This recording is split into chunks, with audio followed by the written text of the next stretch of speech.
Bismillahirrahmanirrahim. Assalamualaikum warahmatullahi wabarakatuh. Al-Fatihah ila ruhi sayyidina habibina wa syafi'ina Rasulillah sayyidina Muhammad bin Abdullah sallallahu alaihi wa ala alihi wa sahbihi wa azwajihi wa dhurriyyatihi Allah ya'ni lil jadi bil jannah wa yanfa'una bi asrarihim wa anwarihim wa 'ulumihim wa nafahatihim wa barakatihim fid dunya wa dunya wal akhirah. وَيَجْعَلُونَا مِنْ حِزْبِهِمْ يَرْزُقُنَا مَحَبَّتَهُمْ وَيَتَوَافَّنَا عَلَى مِلَّتِهِمْ وَيَحْشُرْنَا فِي زُمْرَتِهِمْ بِالْعَافِيَةِ وَسَلَامَةٍ لَهُمُ الْفَاتِحَةُ. أعوذ بالله من الشيطان الرجيم. بسم الله الرحمن الرحيم. الحمد لله رب العالمين الرحمن الرحيم مالك يوم الدين.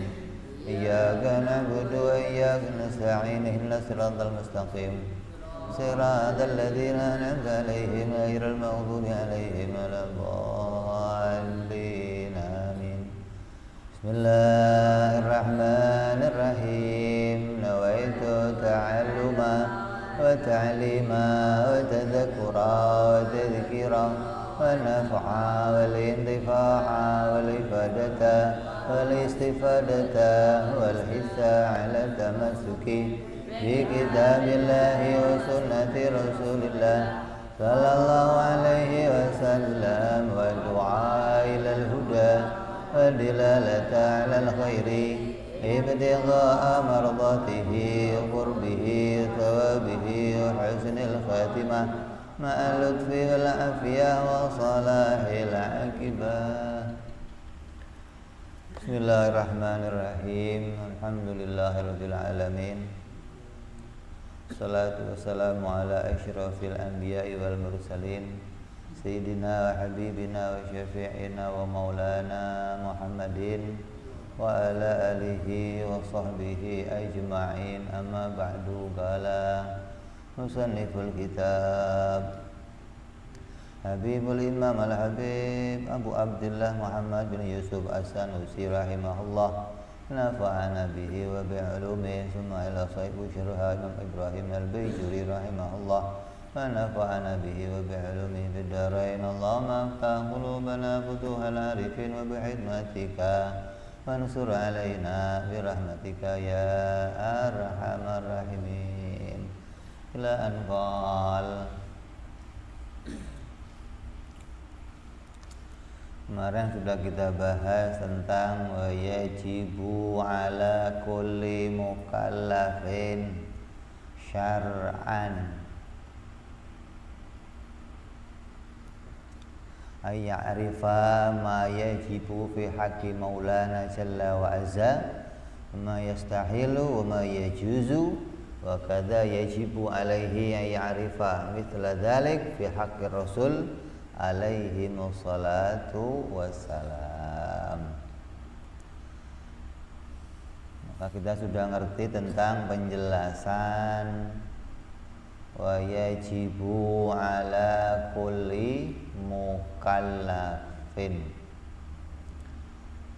Maka pengertian mukallaf berapa? 4. Akil, baligh, salamatul hissi, terus bulughud dakwah. Berakal, baligh, dewasa, selamat salah satu panca indera pendengaran atau penglihatan. Yang keempat, sampainya berita. Kurang salah satunya, maka dia tidak disebut sebagai mukallaf. Kalau enggak disebut sebagai mukallaf, bagaimana statusnya? Statusnya termasuk kelompok fatroh. Fatroh itu orang yang dibebaskan dari hukuman. Artinya enggak ada kesalahan baginya ketika dia berstatus fatroh, sebagaimana ayah dan ibunya Nabi Muhammad sallallahu alaihi wasallam. Maka mereka juga bagian dari orang-orang yang masuk kelompok fatroh, karena beliau meninggal sebelum Nabi menyampaikan dakwah Islam kepada mereka.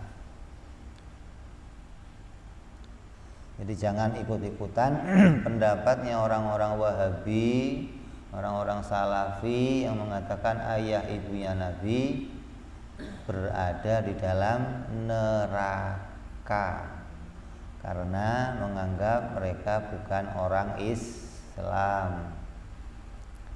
Selagi mereka bukan Islam karena alasan mereka adalah masuk kelompok fatroh, maka mereka tetap termasuk orang-orang yang selamat dari ancaman api neraka. Terus pembicaraan tentang wa qauluhu syar'an, coba. Enggak ada mic.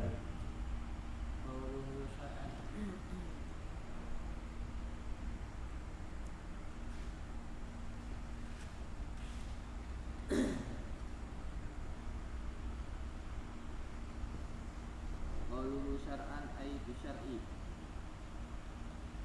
Qaulnya misalnya itu syar'an maknanya adalah dengan syariat. Binaan ala anna didasari atas semua hukum-hukum itu ditetapkan oleh syariat tersebut di syariat.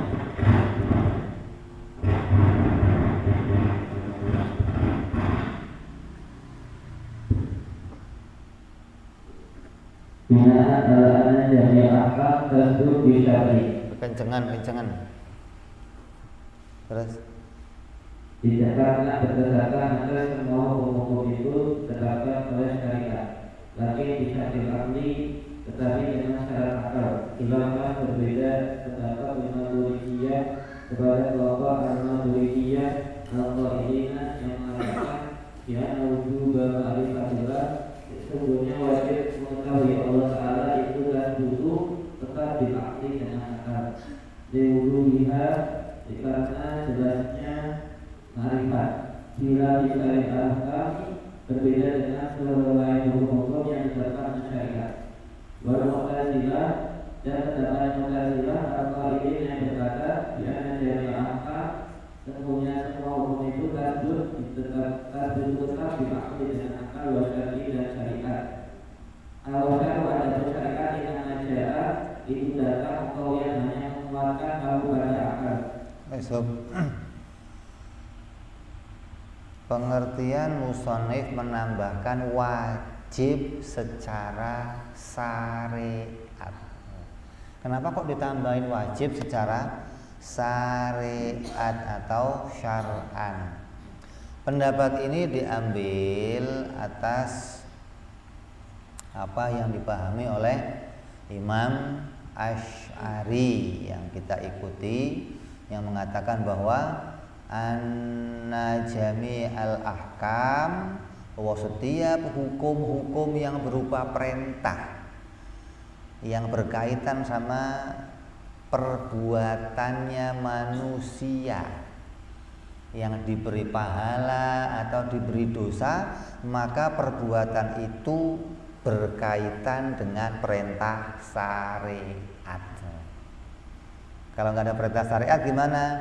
Nggak perlu kita laksanakan. Jadi selagi itu sudah perintah syariat, maka barulah berlaku hukum. Perintah apa? Perintah mikir, perintah makan, perintah sholat, perintah minum, haji, semuanya itu berkaitan dengan adanya syariat. Adanya Nabi yang datang ngasih perintah, baru itu merupakan bagian dari sesuatu yang harus kita patuhi. Nah kalau nggak ada perintah syar'an bagaimana? Ya nggak ada wajib untuk mematuhi. Jadi kewajiban patuh untuk mengerjakan satu perintah karena ada datang dari syariat atau datang dari Allah Subhanahu wa ta'ala. Lakin akan tetapi perintah itu bisa dilaksanakan bisyartil akli, dengan syaratnya orang itu berakal sehat. Kalau akalnya sehat, maka dia bisa bersyariat. Akal sehat yang bagaimana? Yang ngerti wajib, mustahil, jaiz, itu akalnya sehat. Kalau enggak, Soak.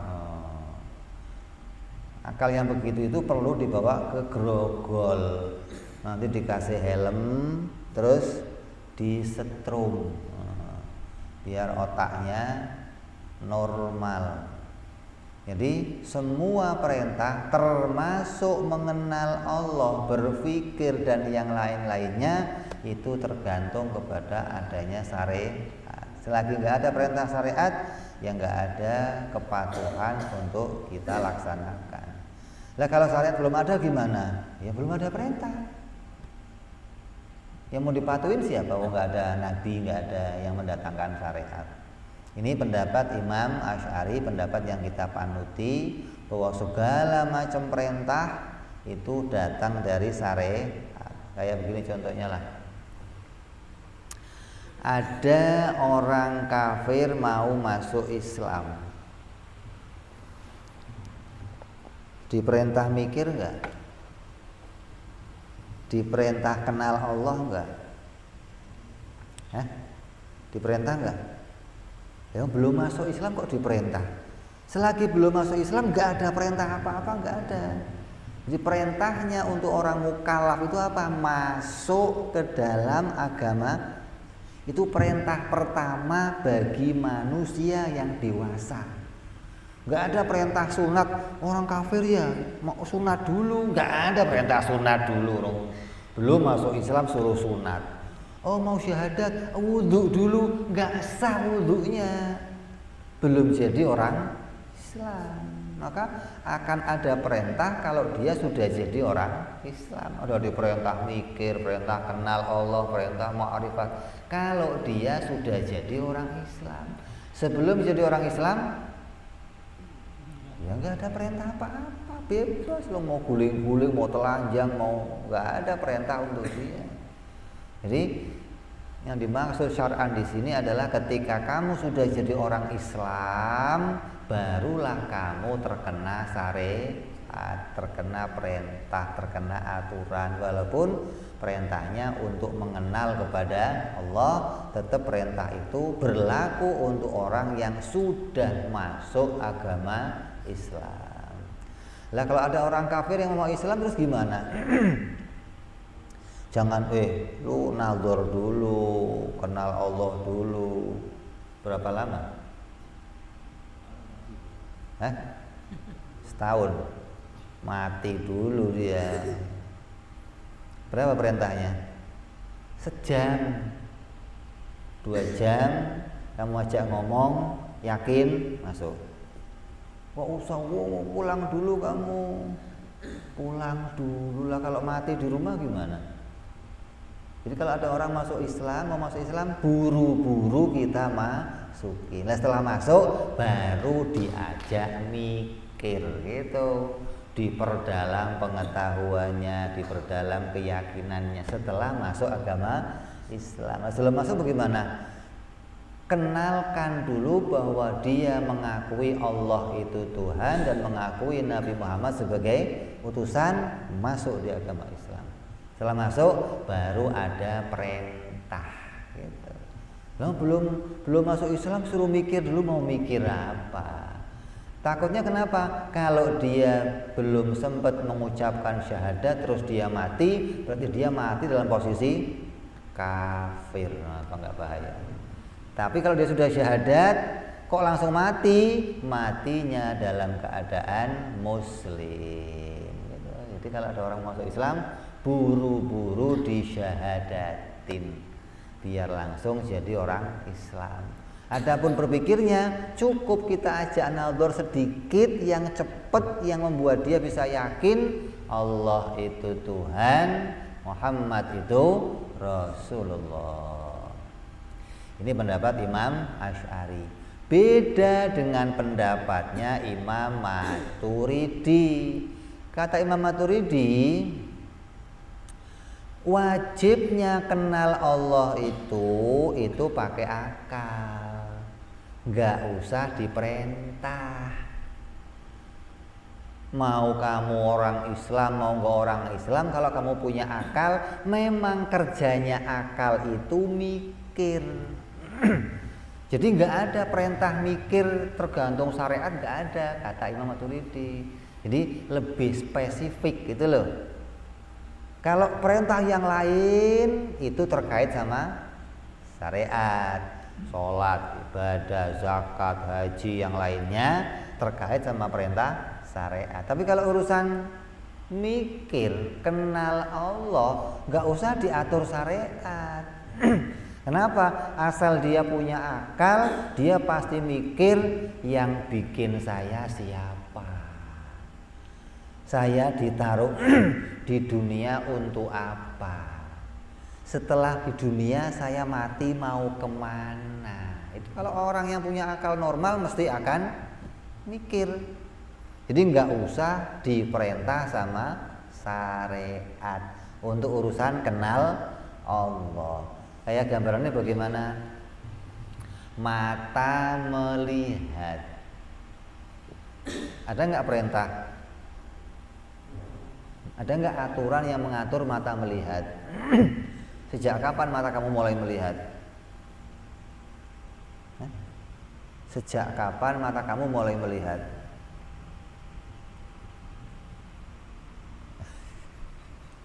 Bayi kan kita belum bisa melihat.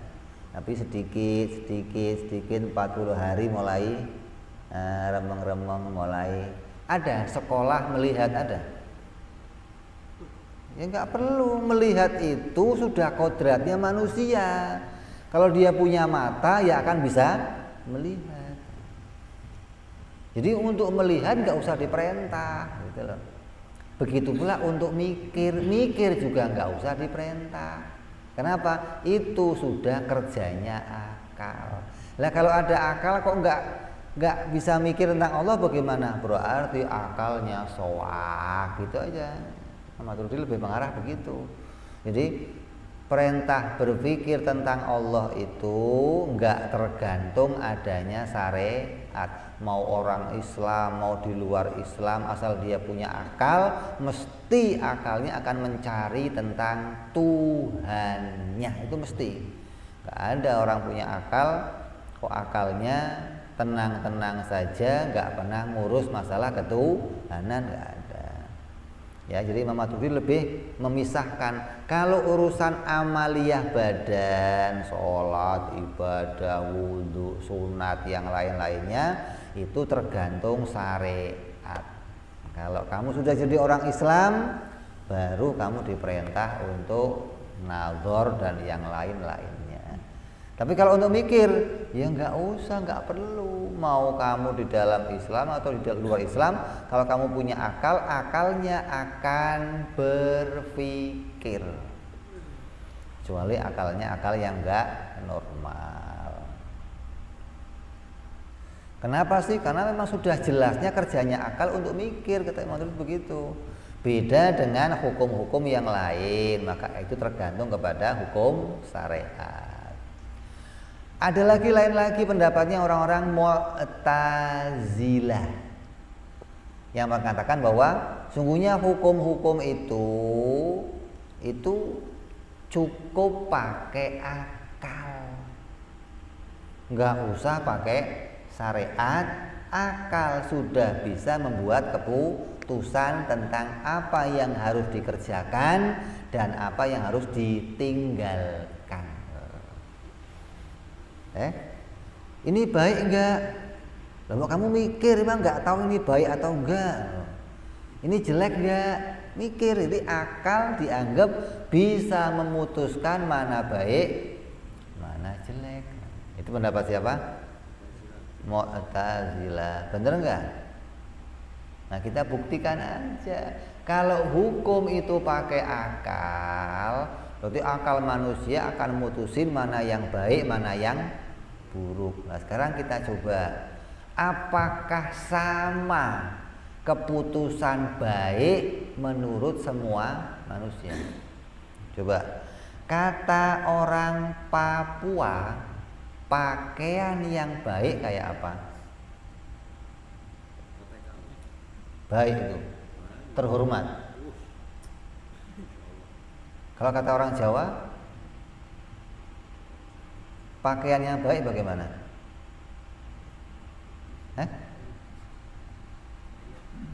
Kebaya, belangkon. Nah kalau orang Papua suruh pakai koteka atau orang Jawa suruh pakai koteka, baik nggak kata orang Jawa? Mau kamu? Kondangan manten pakai koteka gitu. Kata orang Papua ini terhormat, itu baik menurut pemikiran itu loh. Jadi kalau baik itu diputuskan pakai akalnya manusia akan beda-beda pendapatnya. Kata orang Papua baik itu begini, kata orang Jawa begini, kata orang Cina begini, kata orang Arab begini. Nanti baik itu jadinya beda. Saya mau nanya, ngerokok baik apa enggak? Baik, kata siapa? Berapa persen laki-laki yang mengatakan rokok baik? 60%. Lah, kata wanita baik apa jelek? Jadi yang benar baik atau jelek rokok itu? Kan beda-beda akhirnya. Kenapa? Karena diputuskan pakai akalnya masing. Jadi hukum baik dan buruk tidak bisa menggunakan akal, gitu maksudnya. Kalau pakai akal pasti akan berbeda-beda. Maka hukum baik dan buruk harus datang dari Allah Subhanahu wa taala. Ini yang baik, ini yang jelek. Hingga nggak ada perbedaan antara manusia yang satu dengan manusia yang lainnya, gitu.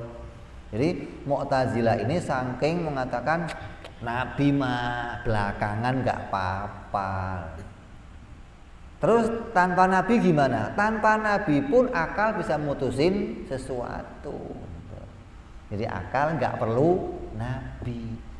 Jadi Allah mutus Nabi untuk apa? Allah mutus Nabi hanya untuk menguatkan apa yang ditemu oleh akal. Lah nguatin bagaimana? Kalau nguatin orang koteka didukung sama Nabi dong. Bagus, teruskan perjuanganmu. Boleh sama Nabi. Sholat pakai koteka boleh? Atau kata orang Jawa dah pakai kemben terus sholat boleh? Kan terhormat pakaiannya. Tapi kan nggak begitu Nabi. Buka pakaian sholat wanita begini, pria begini. Itu baru sholat yang baik. Keputusannya datang dari bukan menguatkan keputusan akal, gitu kan? Hingga Mu'tazilah ngambil keputusan sendiri. Baik kata akal yang bagaimana? Kalau kamu kerjakan pekerjaan itu dipuji oleh semua orang, maka itu namanya wajib. Kalau pekerjaan hanya dipuji oleh beberapa orang, namanya sunnah. Sebaliknya, kalau pekerjaan dibenci oleh semua orang, namanya haram. Kalau pekerjaan dibenci oleh beberapa orang, namanya makruh. Kalau pekerjaan nggak ada yang benci, nggak ada yang senang, namanya mubah. Itu pendapat orang Mu'tazilah, mutusin baik dan buruk. Jadi syariat datang itu hanya menguatkan. Ini beda dengan pendapatnya Ahlus Sunnah wal Jamaah. Terus maka hasil antara madhab juga semuanya madhab itu salah satu tiga. Al-awalu yang pertama madhabul asy'ariyah, madhabnya asy'ariyah. Bahwa madhabul asy'ariyah an-ahkama semuanya hukum-hukum kulana ya semuanya itu tasbutu tetap disyari dengan syariat, tapi disyari akli dikali dengan syarat akal. Bahwasanya yang kedua madhabul maturidiyah, bahwa ada madhab maturidiyah at-tafsir diperinci baina wujudil ma'rifah, antara wajibnya ma'rifat, wa baina sa'il ahkam, dan antara semua hukum-hukum. Bahasa itu yang ketiga dua itu madhabul Mu'tazilah, bahwa madhabul Mu'tazilah al-ahkama sesungguhnya hukum-hukum kullaha itu tasbutu tetap bil akli dengan akal, binaan karena berdasari atas al-tahsin wa takbir al-aqliyaini fata'amal. Jadi kalau begitu madhab di dalam memutuskan hukum itu ada 3 macam. Yang pertama madhabnya Imam Abu Hasan Al-Asy'ari yang mengatakan bahwa hukum-hukum itu semuanya ditetapkan oleh syariat. Kalau syariat nggak memutuskan haram atau wajib, maka nggak ada keputusan itu diperintahkan. Kalau ada keputusannya, baru itu harus dipatuhi. Tapi hukum-hukum ini bisa diberlakukan bagi orang-orang yang punya akal. Syaratnya punya sholat, syaratnya punya akal. Puasa, syaratnya punya akal. Zakat, syaratnya punya akal. Kalau nggak punya akal, yang nggak bisa melaksanakan perintah-perintah itu. Jadi Imam Asy'ari mengumumkan secara umum bahwa akal itu menjadi syarat untuk mengerjakan semua perintah. Apapun perintahnya, syaratnya punya akal. Lah, yang kedua madhab Imam Maturidi yang memerincikan, kalau urusan perintah ada 2 macam. Kalau urusannya ma'rifat, kenal Allah, itu adalah urusan orang yang punya akal. Adapun urusan hukum-hukum yang lainnya itu barulah datang dari Nabi atau syariat. Jadi beliau memisahkan antara wajibnya nadhor dan wajibnya ibadah. Nadhor itu nggak usah diperintah sama syariat juga sudah jalan. Kayak mau mirip kayak pendapat Mu'tazilah bahwa akal itu bisa mutusin hukum. Akal nggak mutusin hukum, akal bicara mengenal Allah, gitu loh. Urusan mengenal Allah memang sudah tugasnya akal. Mau diperintah nggak diperintah, akal sudah berpikir mencari Tuhan. Adapun urusannya pahala atau dosa nanti baru berkaitan sama syariat. Kalau syariat perintah berarti ada pahalanya. Kalau syariat nggak perintah berarti nggak ada pahalanya. Jadi dipisahkan antara wajibnya ibadah dan wajibnya berpikir, kata Imam Maturidi. Beda lagi dengan pendapatnya yang ketiga, madhabnya Mu'tazilah yang mengatakan hukum itu pakai akal. Ini rata-rata orang begini sekarang. Pikir ini baik menurut saya. Kok menurut saya? Baik enggak menurut kamu? Enggak. Baik itu harus menurut syariat. Kata saya ini baik. Ya biarin kata kamu. Lah kok bisa mereka mutusin itu baik atau enggak? Kenapa? Mereka menganggap bahwa hukum-hukum itu subitat bil akli binaan ala tahsin wa takbih akliyen. Baik dan buruk itu menurut akalnya masing. Kata saya sholat itu baik. Nanti begini akhirnya, wanita dan pria itu menerima waris dengan bagian yang berbeda. Kalau laki-laki berapa? 2,5%. Laki-laki 2 bagian. Kalau perempuan 1 bagian. Kata orang-orang sekarang, enggak baik ini mah, pembagiannya kurang adil. Yang adil gimana? Ya harus sama. Kalau laki 1 perempuan 1, kan sama-sama manusia.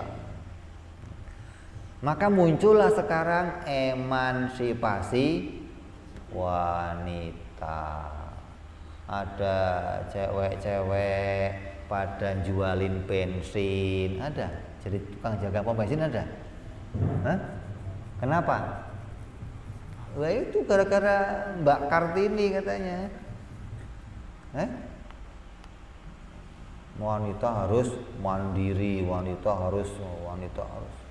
Sehingga mereka menganggap nggak ada bedanya laki-laki sama perempuan. Kalau dia bisa, kenapa saya nggak bisa? Ini semuanya asalnya tahsinul akli, menganggap akalnya bagus untuk mutusin sesuatu. Padahal syariatnya nggak begitu. Wanita tugasnya ini, tugasnya ini.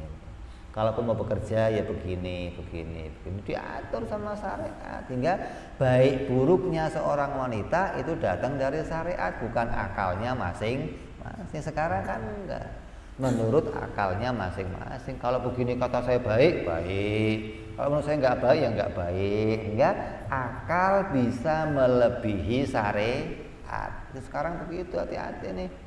Jadi kita harus kembali kepada madhabnya Imam Abu Hasan Al-Asy'ari yang mengatakan bahwa semua baik dan buruk datang dari syariat. Tapi syaratnya punya akal. Akal yang bagaimana? Akal yang kenal Tuhan. Sama Imam Maturidi sebenarnya. Cuman bedain kata-katanya aja. Jadi khilaf lafzi namanya. Bukan khilaf maknawi. Kalau sama Mu'tazilah khilaf maknawi. Imam Maturidi mengatakan, kalau hukum-hukum itu pakai syariat, kalau mikir pakai akal. Ini memisahkan kata Asy'ari, hukum-hukum pakai syariat. Syaratnya akalnya kenal Allah, ya sama aja namanya. Bedanya apa? Nah, kalau akalnya nggak kenal kepada Tuhan bagaimana? Bagaimana mau patuh sama hukum?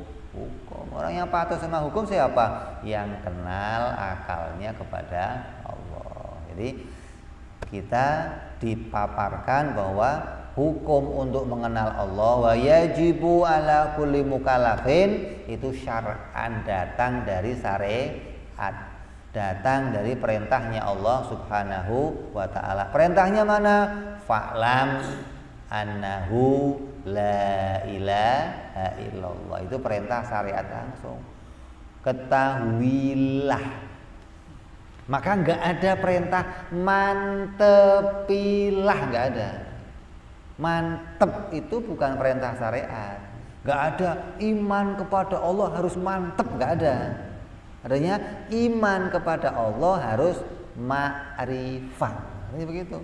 Kenapa? Perintahnya fa'lam, kenallah, ketahuilah, bukan manteplah. Kenapa? Mantep itu bukan produknya ilmu.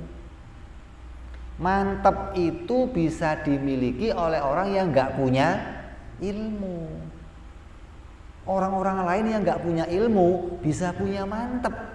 Tapi perintahnya bukan cuma mantep, perintahnya punya ilmu. Kalau punya ilmu otomatis mantep.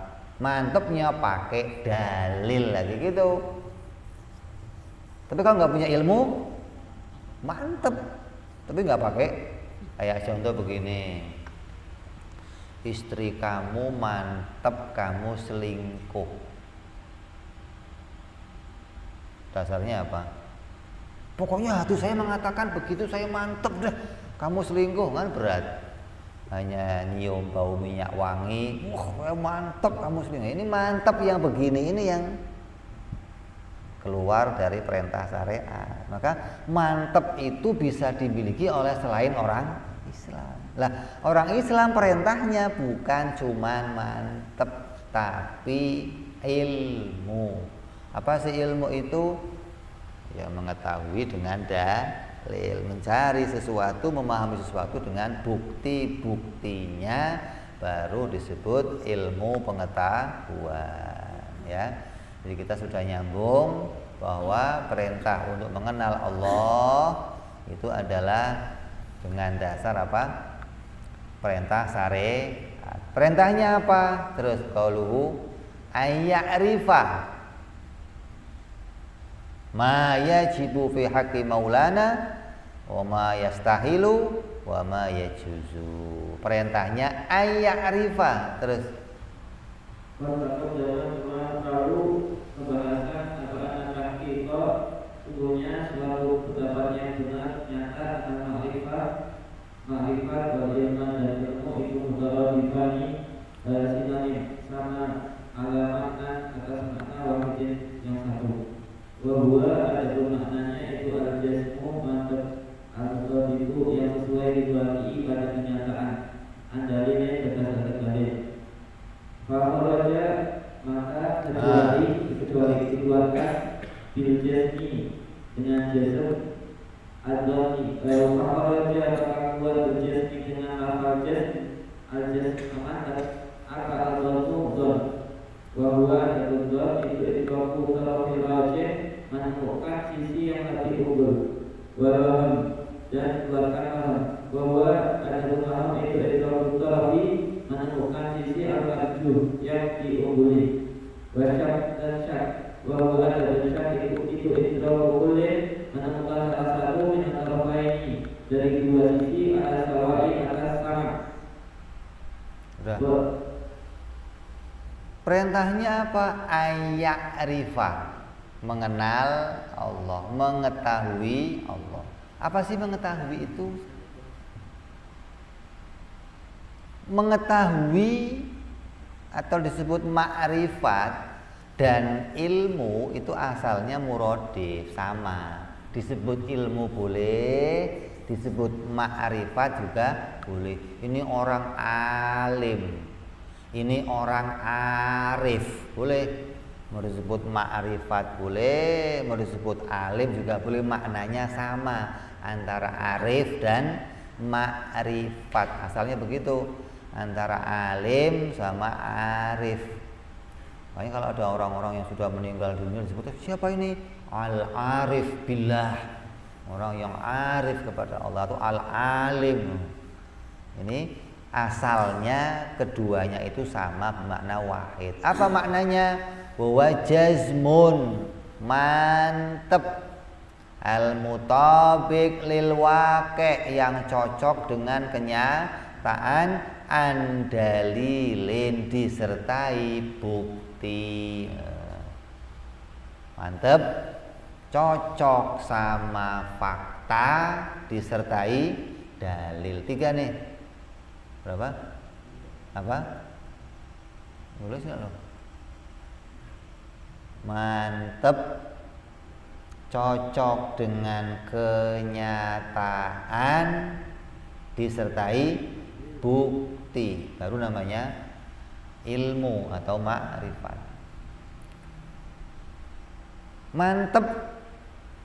Mantep doang nggak bisa.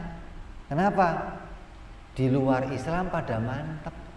Yahudi mantep, Kristen mantep, Buddha mantep, Cina mantep. Buktinya mantep apa? Hah? Buktinya mereka mantep apa? Nggak mau pindah sama yang lain. Coba ente panggil orang Kristen, pindah Islam ya. Oh nggak mau. Saya bunuh pindah Islam ya, nggak mau. Karena mantep. Makanya kata Imam Sanusi di dalam Syarah Kubronya dikatakan, apabila seseorang berkata saya iman kepada Allah, terus dia mantep, terus saya tidak akan pindah dari pemahaman ini pada pemahaman yang lain, walaupun saya dimutilasi. Mutilasi diapain? Walau qata'tu qat'an la arji'u min jazmi hadza. Walaupun saya dipotong-potong, saya nggak akan pindah dari paham ini. Kata Imam Sanusi, nggak sah imannya kalau nggak pakai dalil gitu. Mantep doang, masih sama orang di luar Islam. Mereka mantep nggak mau masuk Islam, kamu mantep nggak mau masuk Kristen. Makanya kata orang, mendingan masuk angin Bib daripada masuk Kristen Bib. Masuk angin paling kerokan doang modalnya. Kenapa nggak mau masuk Kristen? Mantep sama agamanya. Lah orang Kristen nggak mau masuk kita, mantep. Jadi kalau modalnya cuma mantep, statusnya sama. Orang Arab diajak Nabi masuk Islam, mau nggak? Mereka nyembah apa? Lata, Uzza, Hubal, Manat. Mau masuk Islam? Kenapa nggak mau? Mantep. Jadi modal mantep ini nggak jaminan iman kamu sah, gitu loh. Terus gimana harusnya? Mantep, cocok sama kenyataan, disertai bukti. Nah, baru ketika tiga terkumpul, kamu namanya orang berilmu. Berarti menggugurkan fa'lam annahu la ilaha illallah. Kalau belum begitu gimana? Belum menggugurkan kewajiban untuk mengenal Allah. Karena kewajiban kenal Allah harus pakai pengetahuan. Lah terus mantep itu mau kita jelaskan oleh Musa, dijelaskan mantep itu yang bagaimana sih? Mantep itu keluar dari 4 perkara. Mantep keluar dari 4 perkara. Itu berapa? Hah? 3. Aku nambahin berarti sih. 3. Dzan, syak, wahmun, satu lagi nanti taklid. Mantep itu tidak boleh di dalam hatinya ada 3 ini, dzan, syak, wahmun namanya. Apa dzan itu? Dzan itu adalah idraku tarafur rajih, menemukan sesuatu dan ada sesuatu yang menguatkannya. Dia mantep karena ada yang menguatkan. Kalau nggak ada yang menguatkan, maka dia nggak sampai mantep. Tapi bukan dalil, hanya menguatkan. Contoh, kamu ke rumah saya. Saya mau ke rumahnya Habib. Dilihat mobil saya parkir. Terus saya mantep Habib pasti di rumah. Mantep nggak? Kenapa mantepnya? Lihat. Padahal bisa saja dijemput saya sama orang lain. Bisa aja saya naik motor ngaji keluar. Tapi orang saya mantep dah Habib pasti di rumah. Maka yang demikian namanya dzan. Mantep yang begini kalau untuk selain urusan iman kepada Allah boleh. Contohnya apa? Mengetahui kiblat. Nanti kalau sholat ngadepnya mana? Kiblat kemana? Kok kamu yakin melihat Mekah? Kok yakin ke arah sana? Ka'bahnya kelihatan. Terus dari mana yakinnya?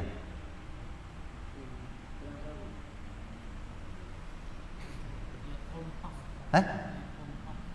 Yakin kamu? Pakai apa? Kompas. Kompas itu namanya dzan, hanya menguatkan. Kompas kamu pas, itu di sini jejer 1 mili aja, itu kalau ke sono kiloan.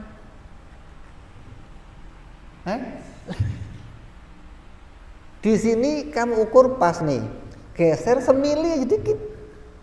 Kalau kamu tarik garis ke Hawaii kamu ngadepnya sana. Terus kok tetap begitu gimana? Dzan. Udah pokoknya udah kompas ke sono, ini boleh untuk urusan syariat. Kalau iman gak boleh. Saya yakin Allah ada. Buktinya apa? Ada langit, ada bumi. Saya yakin Habib ada. Buktinya apa? Ada mobilnya. Kalau mobilnya nggak ada, ya Habib nggak ada berarti. Kalau langit bumi nggak ada, ya Allah nggak ada. Lah ini namanya dzon. Maka yang begitu nggak sah imannya. Gitu loh. Ketika iman kepada Allah dengan dalil langit bumi dan statusnya itu dzon, hanya menguatkan, maka itu nggak sah imannya. Kenapa? Masih sama kayak meyakini adanya saya. Pokoknya kalau di rumahnya ada mobil, Habib berarti ada. Kalau mobilnya nggak ada,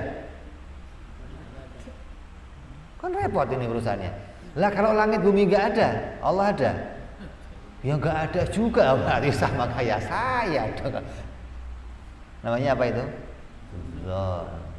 Mantap yang begitu kalau untuk urusan syariat boleh, tapi nggak boleh untuk urusan akidah. Saya yakin ini seorang nabi. Kok kamu yakin? Dari mana yakinnya? Oh, itu bisa ngeluarin yang aneh-aneh. Ngeluarin yang aneh-aneh. Padahal yang aneh-aneh itu bisa aja sihir. Bisa aja istijrat. Belum tentu mukjizat. Kalau kiai dulu waktu ada rame-rame nabi palsu, siapa namanya?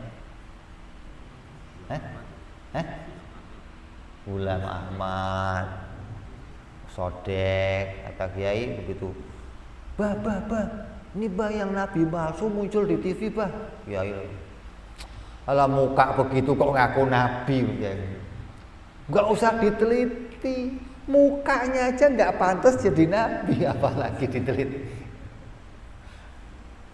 Jadi salah satu nabi itu harus ganteng di antara umat. Gak ada nabi di tengah-tengah umat, ini nabi sayang jelek, gak ada begitu, gak ada. Ini sudah muka hitam, peyang-peyang sono kemari, hidung pesek, ngaku nabi. Makanya gak ada nabi orang Indo, ada. Kulitnya aja nggak pantas jadi nabi, nggak pantas. Apalagi mukanya, jangan ngimpi lah. Nabi orang Indonesia, nabi orang Timur Tengah, ganteng-ganteng, putih-putih, tinggi-tinggi, fisiknya aja cocok jadi. Nah, baru dilihat ada mukjizat nggak. Nah, kalau ada mukjizat pasti nabi. Gitu. Itu namanya dalil, bukan dzon. Dzon itu apa? Bahasa Indonesianya apa? Dugaan kuat. Kalau kita nilai nih, kita kasih poin, itu tingkat kebenarannya 75%. Itu namanya apa? Dzon. Dugaan kuat. Tingkat kebenarannya 75%.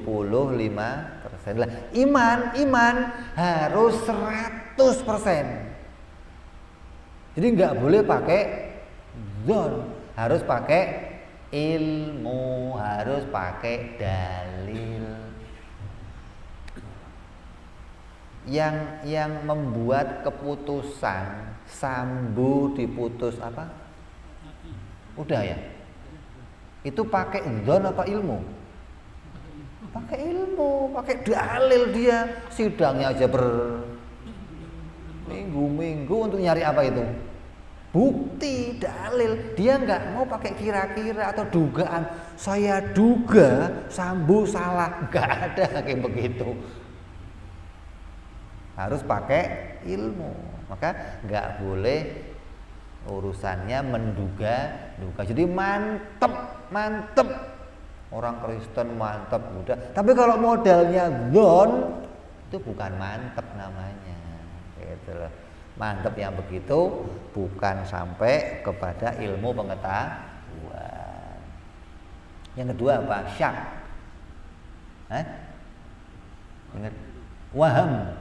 Waham itu wa idraku taraful marjuh, menemukan sesuatu dari arah yang tidak diunggulkan. Kalau rojeh itu yang unggul. Jadi kalau dzon itu namanya dugaan. Kalau waham ragu namanya. Gitu nih. Namanya apa? Diputusin tapi mutusinnya sambil ragu. Contoh,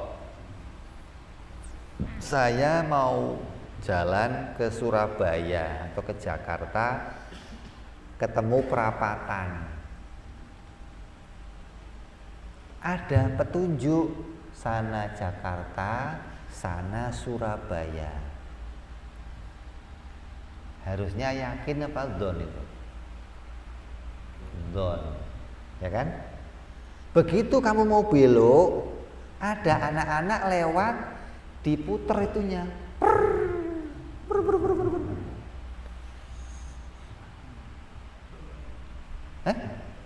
Jadi ke sono kemari ke sono.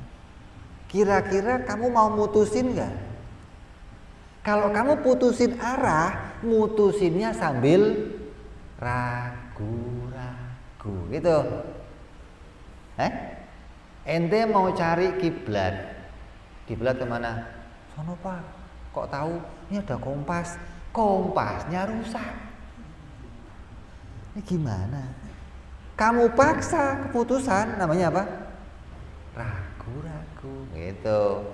Nah, iman kepada Allah, wong dzon aja nggak boleh, apalagi ragu-ragu. Jadi waham keluar dari yang namanya mantep, ragu-ragu keluar dari yang namanya mantep, dugaan keluar dari yang namanya mantep. Yang ketiga, kira-kira, syak.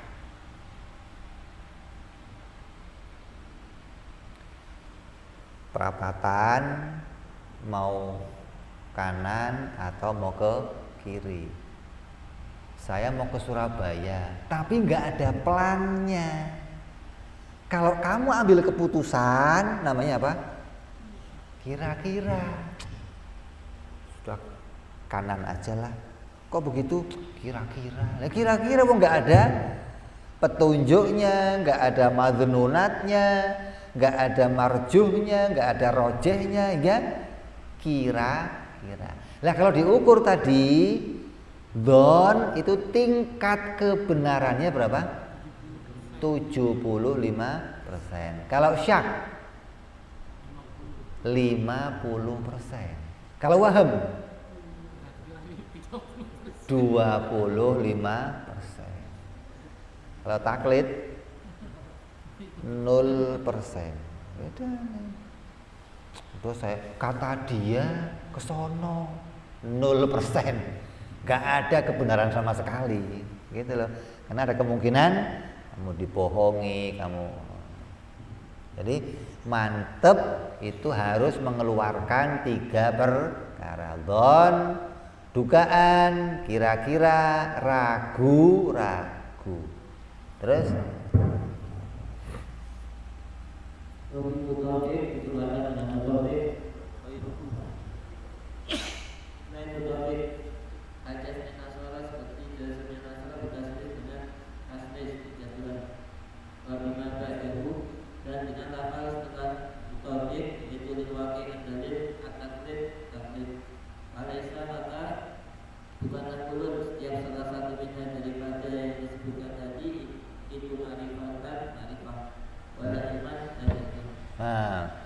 terus tadi kan apa? Mantep. Apa kedua? Cocok dengan kenyataan. Apa ini yang perkara yang nggak cocok sama kenyataan? Contohnya apa? Contohnya seperti orang Nasrani mengatakan Tuhan 3. Kalau Tuhan 3, kamu nanya, itu 3 itu yang duluan jadi Tuhan yang mana? Kan ada 3. Yang duluan yang mana? Oh, yang ini duluan. Lah ini ya belakangan. Lah ngapain jadi Tuhan? Sudah ada Tuhan, ini ngapain jadi Tuhan lagi? Berarti yang diimani dengan Tuhan 3 ini nggak cocok sama kenyataan. Tuhan itu harus kodim, tidak ada permulaannya. Kalau Tuhan 3 kan ditanya yang duluan yang mana? Oh yang ini, masa ada Tuhan sifatnya belakangan gimana? Jadi pendapat yang mengatakan Tuhan itu 3 ini nggak cocok sama fakta gitu. Apalagi contohnya? Apalagi contohnya? Yang nggak mutobik, nggak cocok sama kenyataan. Siwa dianggap Tuhan, Brahmana dianggap Tuhan, Zeus dianggap Tuhan, Lata Uzza dianggap, ini nggak cocok sama kenyataan. Kenapa? Wong jelas patung kok dianggap Tuhan, buta, tuli, bisu, gimana dianggap Tuhan? Lah itu Brahmana udah punya anak, hidupnya sampai tua, mengalami kematian, ada generasi pengganti, begitu kok jadi Tuhan? Tuhan mati emang ya, diganti sama anaknya gitu. Kamu suka lihat film yang kecil warnanya biru itu apa? Anaknya siapa dia? Ada bapaknya enggak? Ada. Tuhan dia. Krishna Tuhan. Berarti menggantikan Tuhan masa Tuhan begitu. Jadi ini nggak cocok sama fakta. Zeus dianggap Tuhan, matahari dianggap Tuhan, bintang-bintang dianggap, ini nggak cocok sama fakta. Orang Arab dulu nanya, Muhammad, kalau Tuhan kamu satu itu Tuhan kamu terbuat dari apa? Emas, perak, tembaga, kayu, tanah liat. Qul huwallahu ahad. Enggak ada yang menyerupai zat Tuhanku, kata Nabi. Gitu dong. Kenapa? Ya wong kodim, kok bagaimana ada yang lainnya?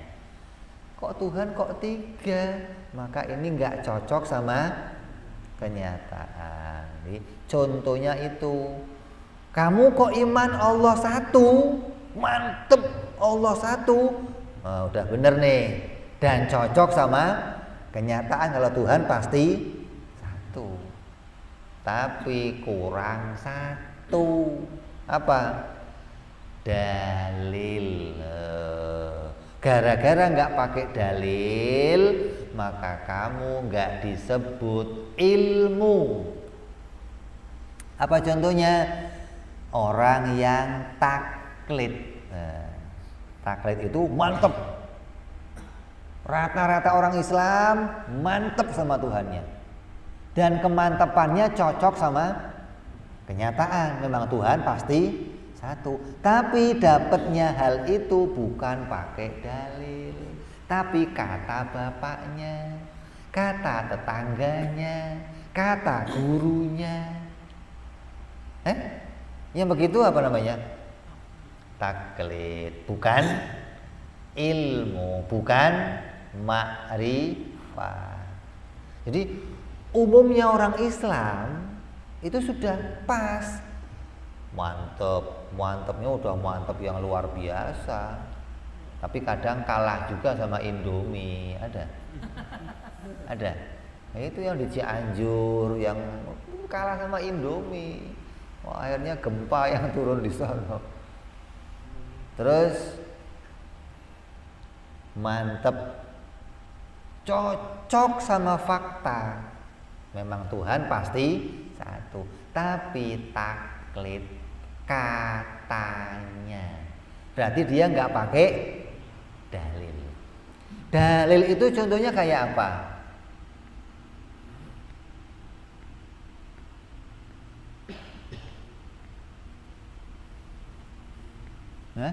Contohnya dalil kayak apa?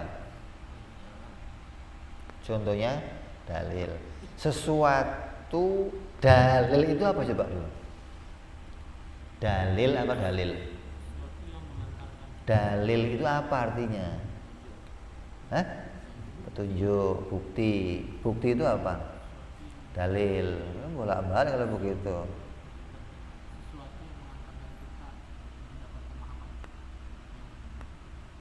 Sesuatu yang mengantarkan kita memahami sesuatu yang lain, gitu.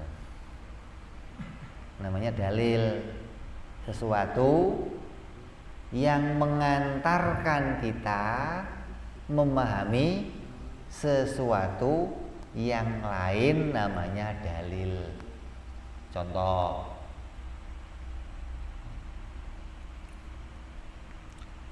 kamu bangun tidur, nggak denger apa-apa, nggak lihat apa-apa, tiba-tiba kamu keluar rumah, basah semua, genteng basah, halaman basah, pohon-pohon basah. Apa yang kamu pikirkan? Tadi perlu nanya kamu, tadi hujan ya? Colok matanya, lu nggak ngeliat basah semua, pakai nanya hujan apa enggak? Hah? Kalau nanya, berarti ada somplak otaknya itu. Tadi hujan ya. Terus ini kalau nggak hujan, blangwir yang nyemprot gitu maksudnya. Iseng aja ada blangwir nyemprot. Itu namanya apa? Bukti. Ketika kamu lihat basah, pikiran kamu dihantarkan memahami tadi ada hujan, gitu loh. Berarti basah jadi apa? Dalil. Kenapa? Dengan lihat itu pikiran kamu diantarkan memahami sesuatu yang lain. Kamu lihat ada rumah hangus, kamu nggak lihat api. Begitu lihat rumah hangus, pikiran kamu apa? Tadi nanya, yang punya rumah mana itu? Pak, kebakaran ya Pak? Kira-kira diapain kamu? Tolong, ini sudah hangus begitu pakai nanya. Berarti ketika kamu lihat hangus, pikiran kamu dihantarkan memahami tadi ada kebakaran. Itu namanya apa? Dalil. Nah, begitupun jagat raya ini. Ketika kamu pikiran lihat jagat ini mengalami perubahan, matahari tadi nggak ada, terus jadi ada, bulan tadi nggak ada, terus jadi ada. Pikirannya orang yang waras, pasti ada yang bikin. Itu pasti begitu. Kalau ini muncul sendiri kayaknya ini, oh ya somplak otak kamu berarti. Itu namanya dalil. Jadi barunya alam ini jadi bukti kalau pencipta itu ada. Buktinya apa? Buktinya barunya. Nah, kalau buktinya kalau Allah itu Tuhan apa?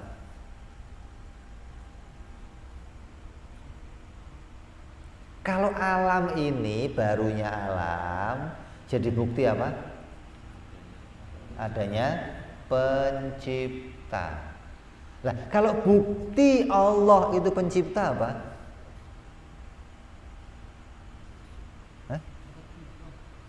Sifat-sifatnya. Wujud, wajibul wujud, wajibul qidam, wajibul baqa sampai wajibul mutakaliman, itu alamat sifat, alamat ketuhanannya Allah Subhanahu wa taala. Beda nih. Maka tapi rata-rata kitab mengatakan langit bumi jadi bukti Tuhan itu Allah. Oh, itu maknanya disingkat. Kenapa? Karena Tuhan itu pasti Allah, maka langsung aja langit bumi dibikin sama Allah. Padahal kalau mau diurutkan, langit bumi jadi bukti adanya pencipta. Buktinya kalau Allah pencipta, sifat-sifatnya. Beda dong. Bukti adanya sapi apa? Tainya sapi. Buktinya kalau dia sapi,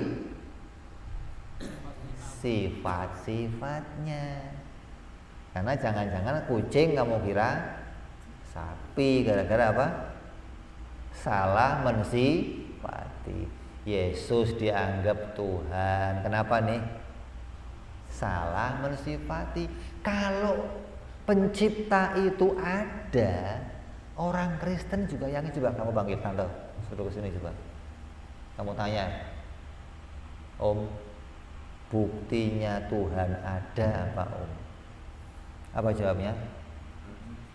Alam semesta. Mau orang Buddha, mau Yahudi, mau Nasrani, langit bumi jadi bukti adanya pencipta. Semua sepakat. Hanya ketika lah Tuhannya yang mana? Lah ini. Mau sama-sama nggak ngelihat semua? Kata si anu, ini Tuhan, ini yang Tuhan, ini. Dari mana ente buktiin kalau itu Tuhan? Nah, cuma satu, kenal nggak sifat-sifat ketuhanan? Kalau pada diri mereka ada sifat ketuhanan, pasti dia Tuhan. Nah, pada Allah terdapat sifat-sifat ketuhanan, wajibul wujud, wajibul. Dari mana taunya kamu? Dari mana? Dari Nabi Muhammad Sallallahu Alaihi Wasallam. Utusannya ngasih berita, Tuhan yang utus saya, sifatnya begini, begono, begini, begono, cocok sama akalnya orang yang waras. Oh bener nih, yang disampaikan dia betul-betul menceritakan sifat-sifat ketuhanan. Makanya ketika Rasul datang, ya Muhammad, siflana rabbuka. Sifatkan kepada kami Tuhanmu. Cerita qul huwallahu ahad Allah. Oh, bener ini mah. Tuhan begitu memang harusnya loh, gitu loh. Kenapa? Akal yang sehat nemu sifat-sifat Tuhan, Nabi datang nyeritain sifat-sifat Tuhan hingga akal dan Nabi salaman, saya bersaksi kamu utusan Allah, gitu.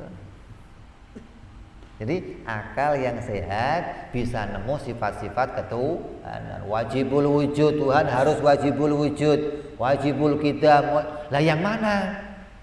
Lah ini nggak tahu. Datang utusannya kuceluk.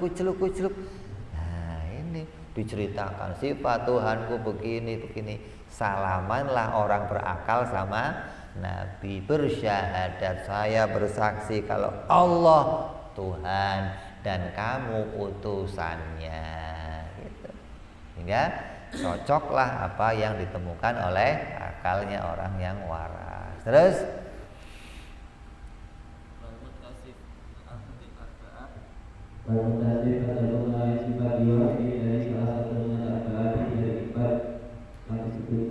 Awalu yang pertama di syariat dari sesuatu minal akal ini daripada kita artian yang ada yang akan datang bahwa maka orang itu yang dan bahwa itu kafir itu kafir. Wa akan mutasi wa ada orang itu ahli dengan yang ahli bahwa itu aktif yang kafir adalah sebut aktif. Apabila maka orang tersebut itu innahu maka dikatakan innahu semuanya kafir itu kafir karena wakila dan katakan innahu mu'min asli durhaka kadalika secara mutlak wakila dan katakan innahu semuanya kafir itu mu'min dari asli yang tidak bermaksiat kadalika secara mutlak juga wajib pendapat yang kuat innahu semuanya kafir itu mu'min asli durhaka jika adanya kalau itu tidak mampu alat dalil untuk menemukan dalil bahwa itu dan mungkin berarti tidak berhasil kami pun seandainya tidak ada yang kalau itu tidak mampu alat dalil untuk menemukan dalil bahwa dari lahu ada dengan yang dibuat yang didasari al-tilahi dan ada datanglah dengan dalil dalam nazar. Terus berarti ada 4 kedudukan manusia. Ada manusia yang don, ada manusia yang syak, ada manusia yang waham, dan ada yang taklid. Ada yang menduga, kira-kira, ragu-ragu, katanya. Statusnya bagaimana 4 orang ini? Yang 3, yang kira-kira, menduga, ragu-ragu, hukumnya kafir mutlak. Nggak ada keraguan lagi. Orang yang kok kenal Allah duga-duga, kafir. Kenal Allah kira-kira, kafir. Kenal Allah kok ragu-ragu, kafir. Maka keraguan kepada Allah mengeluarkan kamu otomatis dari Islam. Lagi sholat, malam ini kodim apa baru ya? Kafir langsung kamu. Kok ragu-ragu? Ngomong alam ini kodim apa baru ya? Dan itu bentuknya bukan lintasan, tapi pemikiran yang kamu terus gali sampai ada dengan gerakan pada satu rukun sholat, hukumnya kafir, murtad, batal sholat kamu karena batal iman kamu. Jadi jangan sampai kamu tersentuh 3 ini dalam iman kepada Allah, hukumnya, statusnya kamu langsung kafir. Nah yang kedua yang taklid, katanya, hukumnya apa? Kata Imam As-Sanusi, sama dengan yang lain, kafir. Apa enggak bahaya kamu? Nah, iman kok katanya, ini bisa statusnya sampai kepada kafir. Ada pula yang mengatakan, oh enggak sampai kafir, tapi mukmin, iman, tapi maksiat. Kok maksiat kenapa? Apabila dia orang yang mampu berpikir.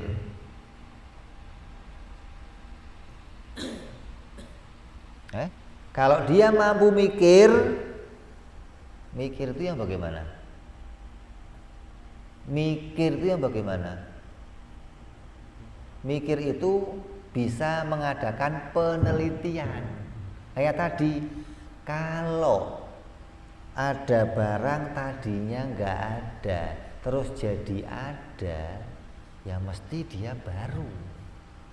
Kalau dia baru, berarti mesti dibikin, nggak mungkin nongol sendiri. Itu namanya mikir, meneliti sesuatu hingga hasil kesimpulan, oh berarti benda ini diciptakan.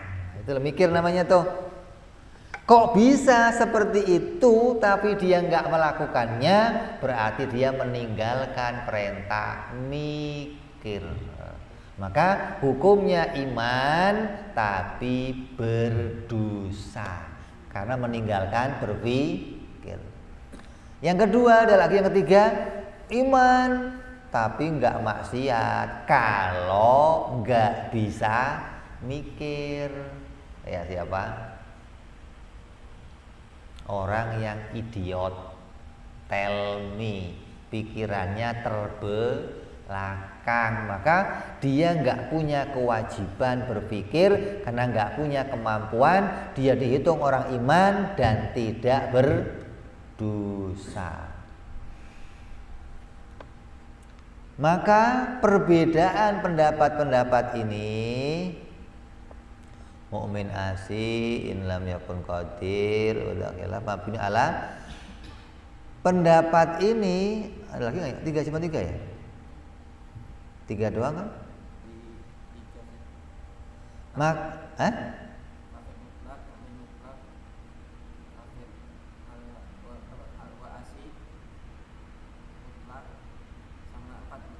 Empat, mutlak kafir, mutlak mukmin tanpa maksiat.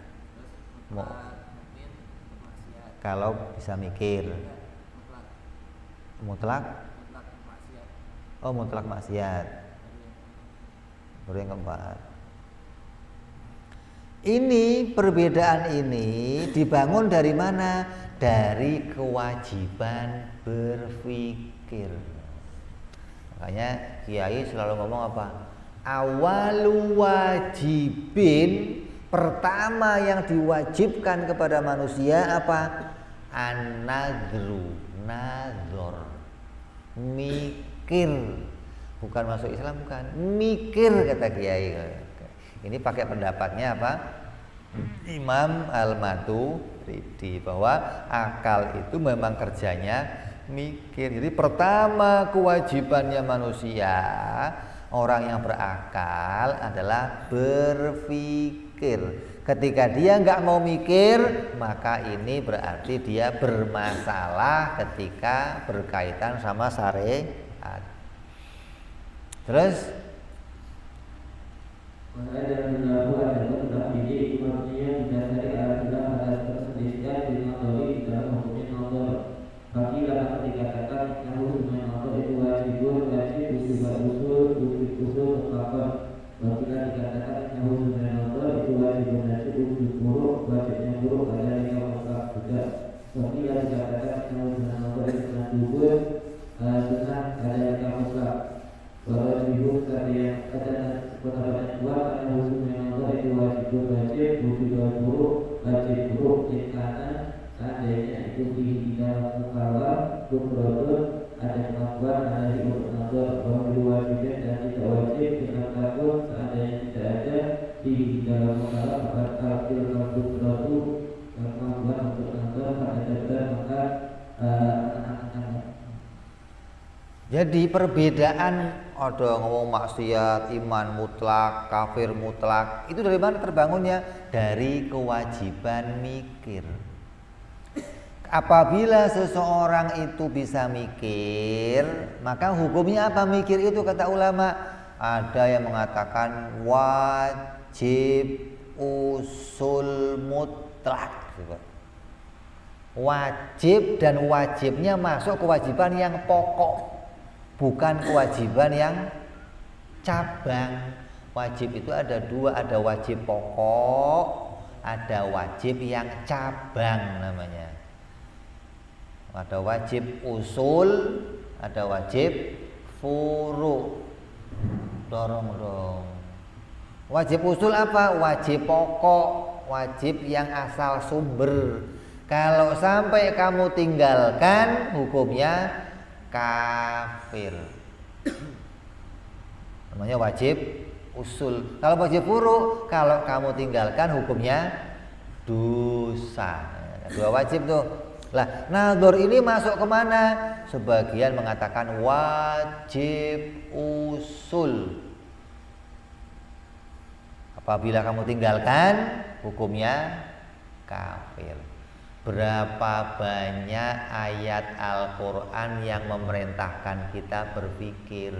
Afala ta'qilun, afala tadabbarun, afala tubsirun, afala ta'lamun, afala banyak yang menunjukkan begitu pentingnya seseorang berpikir. Bedanya kamu dengan hewan mikir. Kalau kamu nggak mau mikir, kata ulama apa? Orang yang punya akal nggak mau mikir lebih gila dari orang gila. Lebih gila dari orang gila. Kenapa? Orang gila pantes nggak bisa bedain mana daun, mana duit. Masuk ke supermarket bawa daun, mau beli, kata orang supermarketnya apa? Kenapa? Nggak bisa bedain mana duit. Lah kamu berakal, nggak bisa bedain mana Tuhan, mana makhluk. Lebih gila dari orang gila. Wah, nggak serem itu. Hewan bodoh apa pinter?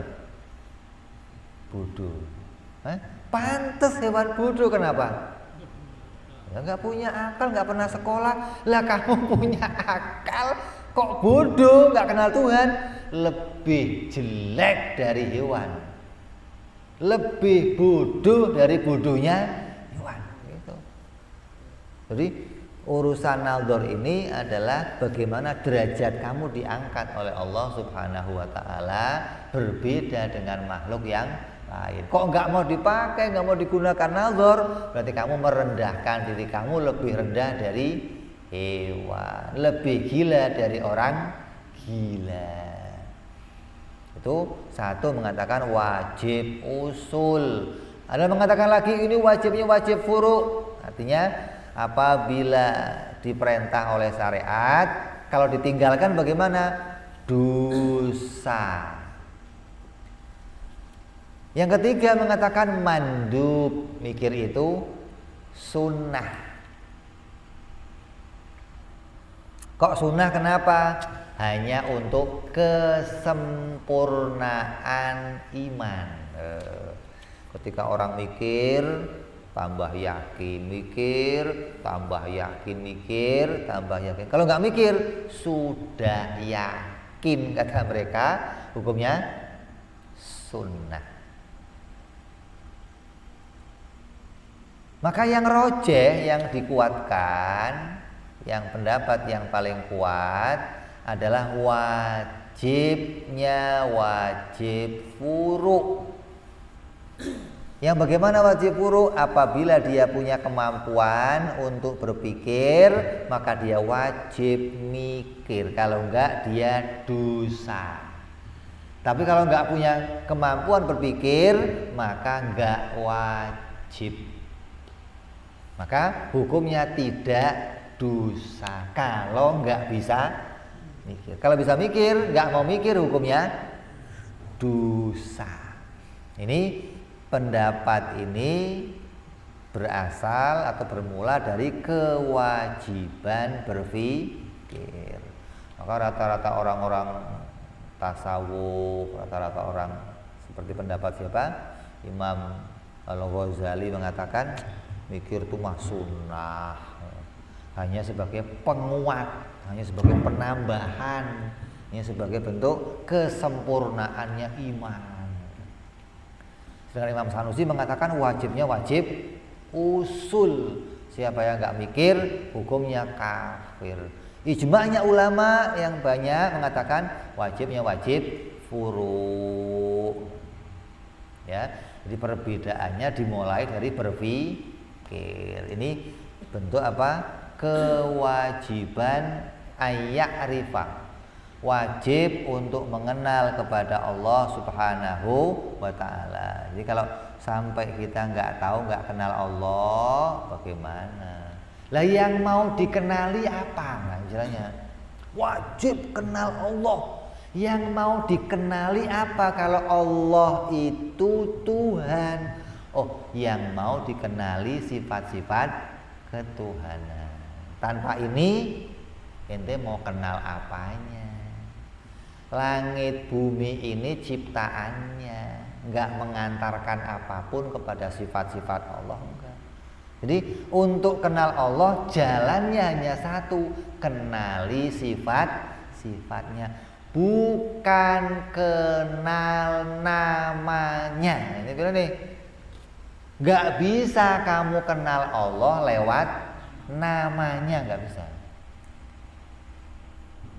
Contoh, saya punya kawan namanya Widodo. Coba kamu pikir, orangnya tinggi, putih, kurus, keriting. Bisa? Bisa nggak? Bisa nggak? Kamu kenal kawan saya namanya Widodo. Saya tanya, saya punya teman namanya Widodo. Coba kamu pikir orangnya kayak apa? Bisa nggak? Bisa nggak? Ya nggak bisa. Bagaimana mau kenal orang pakai namanya? Nama itu untuk apa? Menandai. Kalau mau kamu panggil, Dodo. Ya Pak. Kalau untuk kenal dia nggak bisa. Makanya di Quran mengatakan apa? Walillahil asmaul husna fad'uhu biha. Dan bagi Allah itu memiliki nama-nama yang baik. Jumlahnya berapa? 99. Apa kata Allah? Maka dengan nama itu panggilah Allah. Ya Rahman, Ya Rahim, Ya Malik. Kalau manggil Allah dengan nama-nama yang baik ini. Kalau untuk mengenal Allah, ya nggak bisa pakai nama-nama itu. Mau kenal Allah harus pakai sifat-sifatnya. Jadi ada orang mengatakan, ngapain belajar sifat 20, udah ada Asmaul Husna. Nggak bisa bro, kamu kenal Allah pakai nama-namanya nggak bisa. Apa yang mau kamu ketahui dari namanya? Coba ada orang pingin kenal Widodo dengan namanya. Masuk kamar, wiritan Widodo, 1000 kali, kenal nggak kira-kira? 1.000.000 kali kenal nggak kira-kira? Nggak bisa. Kamu wirid Allah, Allah, Allah, pengen kenal Allah, nggak bisa. Wah, ini yang datang jin ifrit. Wah, saya Allah. Akhirnya jadinya siapa? Musodek. Wah, saya utus jadi nabi. Beneran? Iya. Wah, keluar saya dapat wangsit. Gara-gara apa? Nggak kenal sifatnya. Cuman kenal namanya. Ketika kamu dibohongin, ya kamu nurut aja. Tapi kalau kamu kenal Allah, kayak si Abdul Qadir ambil sendal, minggat kamu dasar setan mau nipu saya, nggak bisa. Anda kira Quran nggak? Anda kira setan nggak baca Quran? Setan baca Quran untuk apa? Untuk nipu, cari kelemahan. Gimana caranya ngelemahin imannya manusia pakai Quran? Di antaranya apa? Ada cerita Nabi Musa berjumpa dengan Allah dalam bentuk api. Di Gunung Sinai, Nabi Musa lagi di dalam gua dingin bersama istrinya. Di depannya dia lihat api, ngomong sama istrinya, Rem, sini, saya mau ngesono, mau ambil api biar kita ngangetin badan. Oh ya Her, samperin ke sana. Musa, copot sendalnya. Gua Allah. Ana rabbuka ikhlaq nahlek innaka bil muqaddasi tua. Kamu sedang ada di gunung apa? Tua yang suci, copot sendal kamu. Nabi Musa diajak bicara sama Allah. Namanya min warail hijab. Allah bicara sama Nabi Musa dari belakang hijab. Hijabnya apa? Api. Maka iblis ngomong, oh berarti api bisa saya pakai alat. Maka iblis keliling menyerupai api, ngaku jadi Allah. Ketemu wali ini, ketemu orang ini. Terakhir ketemu Syekh Abdul Qadir Jailani. Ketemu Tuan Syekh dilempar, minggat kamu setan, dasar setan penipu. Begitu ngilang, balik lagi setannya. Abdul Qadir, kamu kok bisa tahu saya bukan Allah, bagaimana? 70 orang yang kayak kamu sudah saya tundukkan. Coba bayangkan itu, 70 orang ahli wirid, ahli puasa, ahli ngaji, ditundukkan dengan setan nongol menyerupai api. Ya, kamu kalau tahu-tahu ketemu orang nih, tadinya rajin sholat, tiba-tiba gua mas sekarang nggak usah sholat. Kenapa? Udah sampai hakikat gua mas. Itu pasti ketemu setan tadi, dia pasti tertipu dengan setan. Kenapa? Karena setan ngomong apa? Abdul Qadir, mulai sekarang yang saya wajibkan saya bebaskan untuk kamu. Yang saya haram-haramkan bebas untuk kamu. Seneng gak ente? Oh seneng banget. Oh, makasih. Udah gak usah sholat lagi, gak usah puasa lagi, gak usah. Nah ketemunya si Abdul Qadir dilempar. Apa alamatnya? Punya 2 alamat. Alamat akli. Nah, Syekh Abdul Qadir tahu bagaimana Tuhan kok bersinar, Tuhan kok bersuara. Kamu pasti bukan Tuhan. Yang kedua, nggak mungkin Allah perintah yang jelek-jelek. Innallaha la ya'muru bil fahsya. Maka dengan dalil ini dilemparlah dia. Nah, minggat kamu.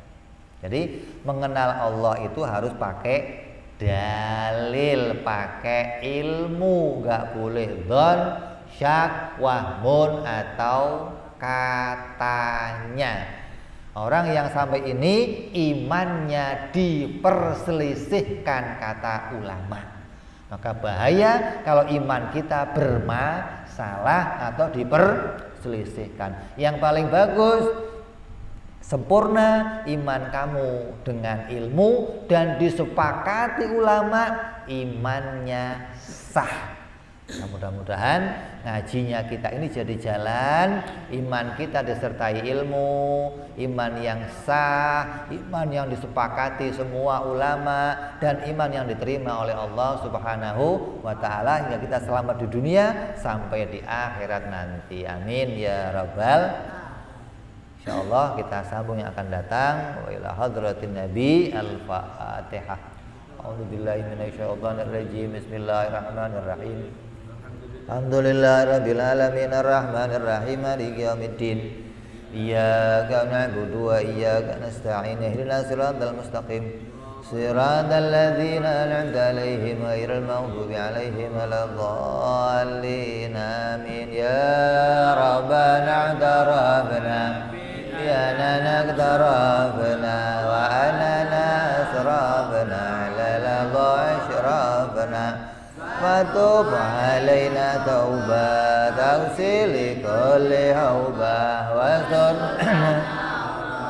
wa amin raati wa fili walidina rabbi wa mauludina wal ali wal ihwani wa sairil hilani wa kulli di mahabbah au jiratin au suhbah المسلمين أجمع آمين ربي اسمع فضلا وجودا منا لا باكتساب منا بالمصطفى رسولنا بكل سولي صلى وسلم ربي عليه أدى الحب وآله وصحبه dada ta'si suhbi walhamdulillahi bil badi wa tanahi wa ana rabbika rabbil izzati amma yasifun wa salamun alal mursalin